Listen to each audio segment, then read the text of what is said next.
Don't worry, darling. Alice is a housewife in the 1950s suburb, but she starts having horrifying visions, and it turns out that she lives in present day and her life is a virtual reality.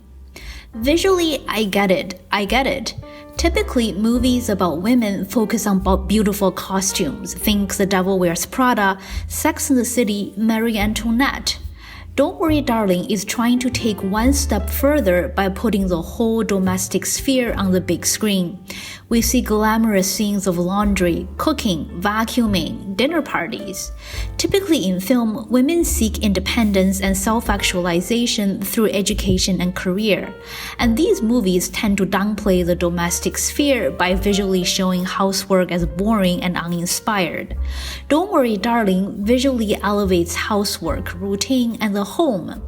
When's the last time you saw steak, eggs, and bacon in a close-up on the big screen?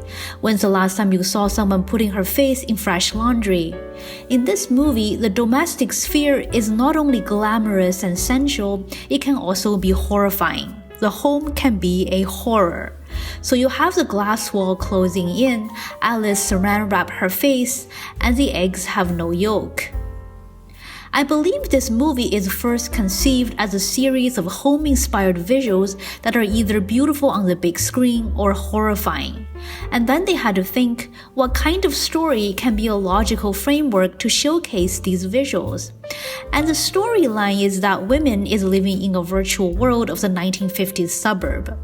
I do think that this is probably the only plausible storyline, because how else will the glass wall close in on people?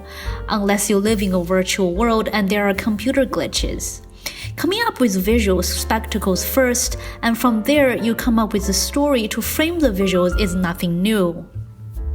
Think the Transformers, Fast and Furious movies. These movies, I believe, also begin with the Transformer designs and fast car chase scenes before the story was created to make sense of the visuals.